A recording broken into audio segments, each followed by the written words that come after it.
자, 오늘 우리에게 주시는 하나님의 말씀은 우리 빌립보서 우리 2장 5절에서 11절까지 말씀 우리 함께 보도록 하겠습니다. 여러분들 다 잘 아시는 말씀 빌립보서 2장 5에서 11절까지 말씀입니다. 우리 함께 읽도록 하겠습니다. 5절부터 읽습니다. 시작. 너희 안에 이 마음을 품으라. 곧 그리스도 예수의 마음이니 그는 근본 하나님의 본체시나 하나님과 동등됨을 취할 것으로 여기지 아니하시고 오히려 자기를 비워 종의 형체를 가지사 사람들과 같이 되셨고 사람의 모양으로 나타나사 자기를 낮추시고 죽기까지 복종하셨으니 곧 십자가에 죽으심이라. 이러므로 하나님이 그를 지극히 높여 모든 이름 위에 뛰어난 이름을 주사 하늘에 있는 자들과 땅에 있는 자들과 땅 아래에 있는 자들로 모든 무릎을 예수의 이름에 꿇게 하시고 모든 입으로 예수 그리스도를 주라 시인하여 하나님 아버지께 영광을 돌리게 하셨느니라. 아멘. 자, 오늘 눈도 많이 오는데 여러분들 참 또 은혜스럽게 또 함께 모이게 하신 하나님께 감사를 드립니다. 우리 계속해서 우리 성탄을 맞아서 성탄 시리즈 말씀을 나누고 있죠. 그래서 첫 번째 주는 우리가 성탄 시즌에 길거리에서 많이 볼 수 있는 크리스마스 트리에 대해서 우리가 알아봤고요. 또 두 번째는 우리가 항상 들을 수 있는 캐롤에 대해서 말씀을 함께 나누었습니다. 오늘은 세 번째로 우리가 성탄 시즌이 되면 크리스마스 트리와 함께 항상 우리들의 눈을 사로잡는 이 밤하늘에 반짝이는 붉은 네온 십자가에 대해서 여러분들과 함께 말씀을 나눌 겁니다. 한국에는 어느 도시나 밤이 되면 많이 보이는 것이 붉은 그 네온 십자가들입니다. 근데 우리 외국 생활을 하다 보면 이런 것들이 좀 그리워지는 것 같아요. 제가 처음 이 예배 장소를 구했을 때 이전에 한국 교회가 또 여기 예배를 드렸었거든요. 처음 와 보니까 제 뒤쪽에 굉장히 큰 붉은 십자가가 이렇게 딱 붙어 있었습니다. 같이 왔던 지금은 은퇴하셨는데 이 교회의 그 담임 목사님께서 저에게 한국 사람들은 붉은 십자가를 매우 좋아하시나 봅니다라고 이렇게 저한테 물었어요. 제가 지금 처음 이렇게 교회를 청소하면서 곧바로 떼어버렸지만은 아무튼 이 한국 교회는 붉은 십자가를 굉장히 좋아하는 것 같습니다. 그러나 여러분들도 아시다시피 십자가는 로마 시대의 그 사형 형틀 아니었습니까?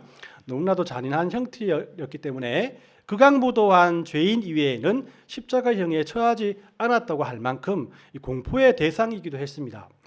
3일 혹은 그 이상 죽지 못하게 하는 형벌이기 때문에 당하는 사람들이나 아니면 이것을 바라보는 사람들이나 모두에게 혐오를 일으키는 그런 형틀이었다는 것이죠.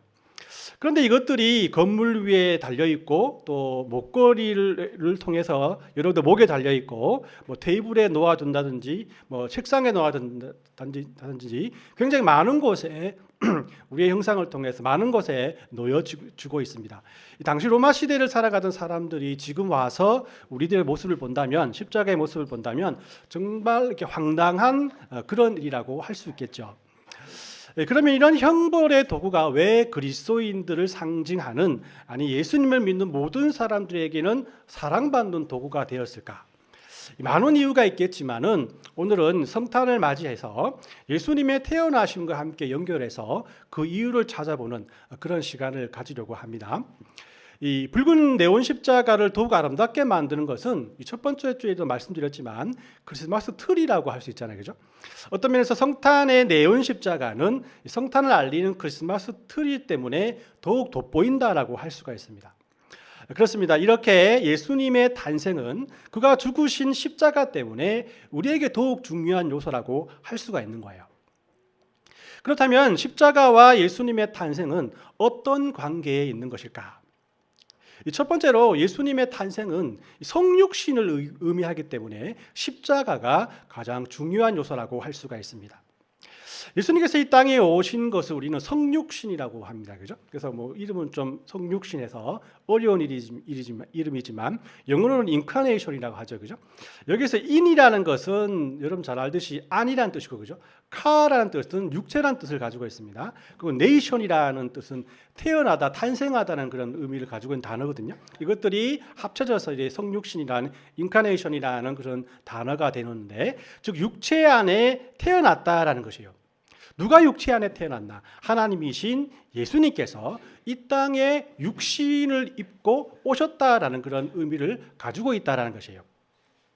그런데 사실 성육신의 깊으신 의미는 이 단어의 의미로만 그치어서는 안 된다라고 우리가 볼 수 있습니다. 왜냐하면 예수님께서 이 땅에 오신 성육신의 사건은 너무나 크셔서 우리 인간으로서는 도저히 이해할 수 없는 신비라고 할 수 있기 때문이에요.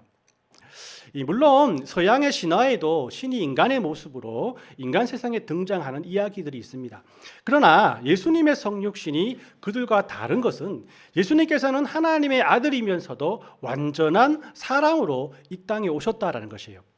그런 구유 위에서 아기의 모습으로 이 땅에 태어나셨고 또 청소년 시절을 지내셨으며 또 가족들도 있었고 심지어는 목수라는 직업을 가지고 우리와 똑같은 인간으로서의 삶을 사셨고 더 나아가서 우리를 위해서 십자가에서 고난을 받으셨다라는 것이에요.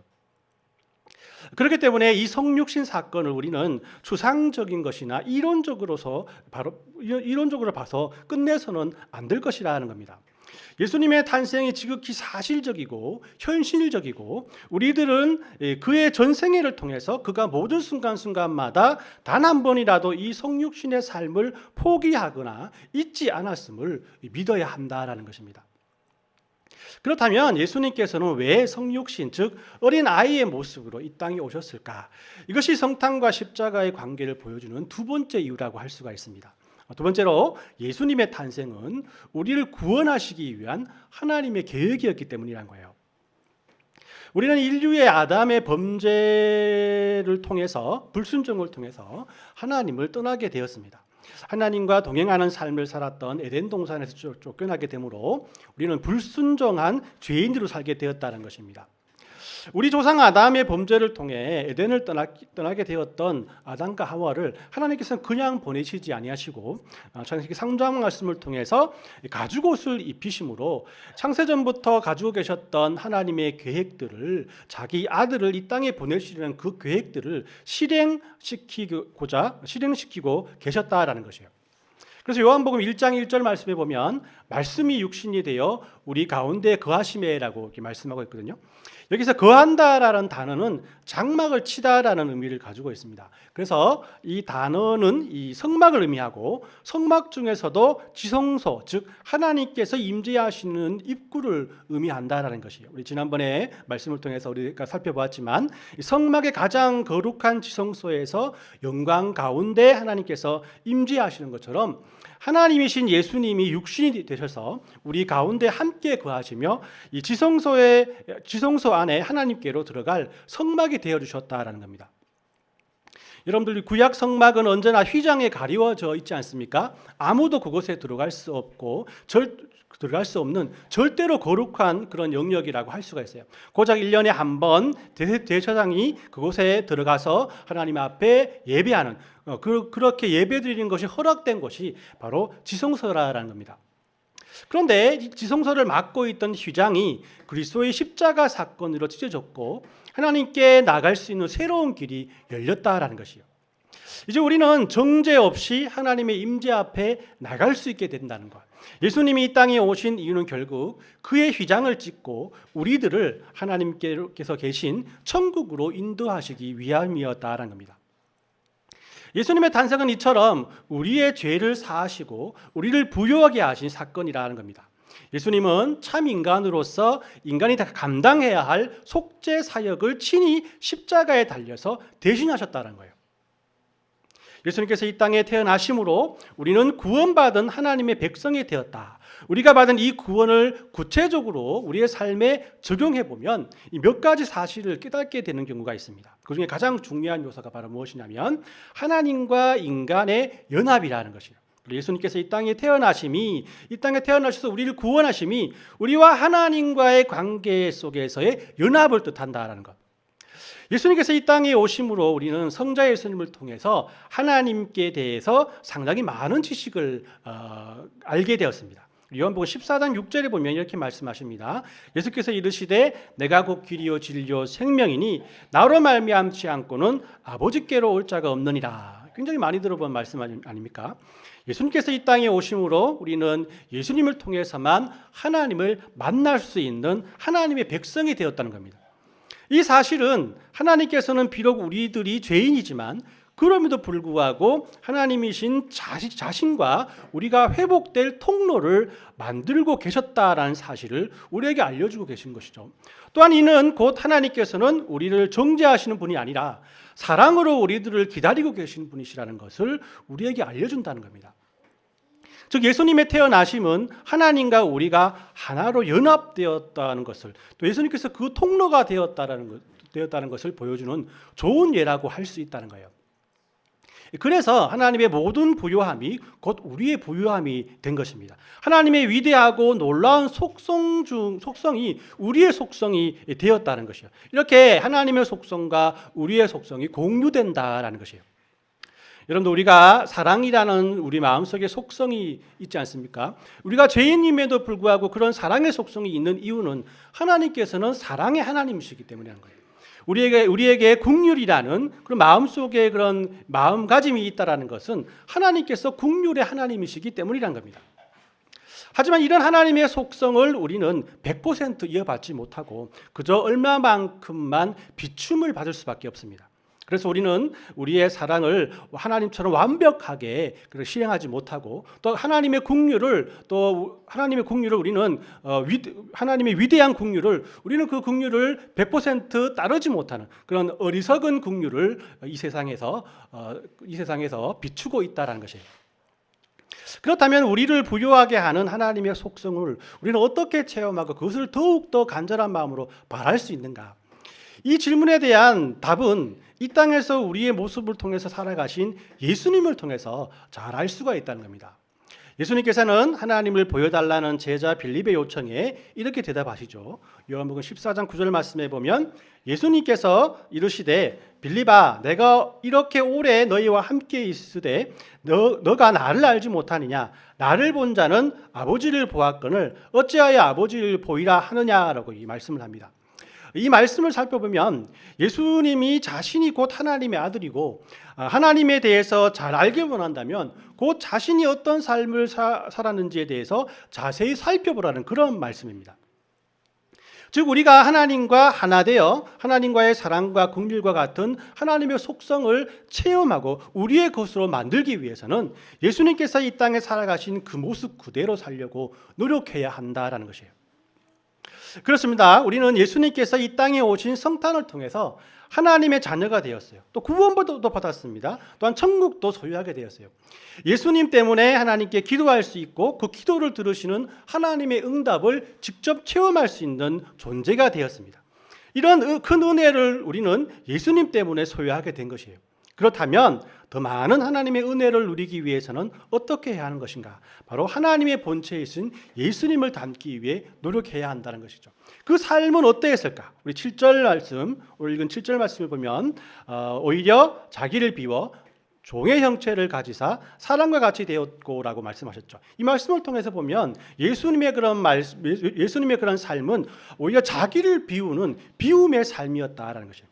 또 8절 말씀에 보면 사람의 모양으로 나타나서 자기를 낮추시고 죽기까지 복종하셨으니 곧 십자가에 죽으심이라. 8절 말씀을 보면 자기를 낮추시고 죽기까지 복종하신 삶을 사셨다라고 말씀을 하신 겁니다.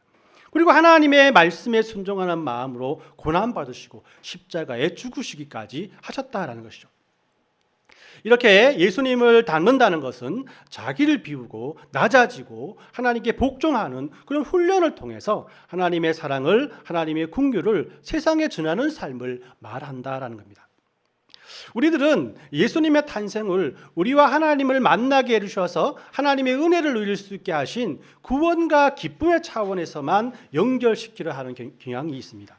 왜냐하면 이것들은 항상 우리를 기쁘게 하기 때문이죠. 하지만 그 기쁨의 뒷면에는 이처럼 예수님의 비우심과 낮아지심과 죽기까지 복종하셨던 그의 인내와 십자가의 고난 동안 볼 수 있어야 한다는 것이에요. 그렇기 때문에 우리는 예수님을 통해서 구원받은 한 사람으로서 그의 탄생을 기뻐해야 하지만 동시에 그의 비우심과 순종에 감사의 눈물을 흘려야 한다는 것입니다. 그리고 마지막으로 예수님의 태어나심의 의미를 통해서 또한 소망을 가져야 한다라는 것이죠. 그래서 세 번째로 예수님의 탄생은 하나님의 나라를 이 땅에 다시 올 것을 소망하게 한 그런 소망의 기쁨이다라는 것을 여러분께 말씀드리고 싶습니다.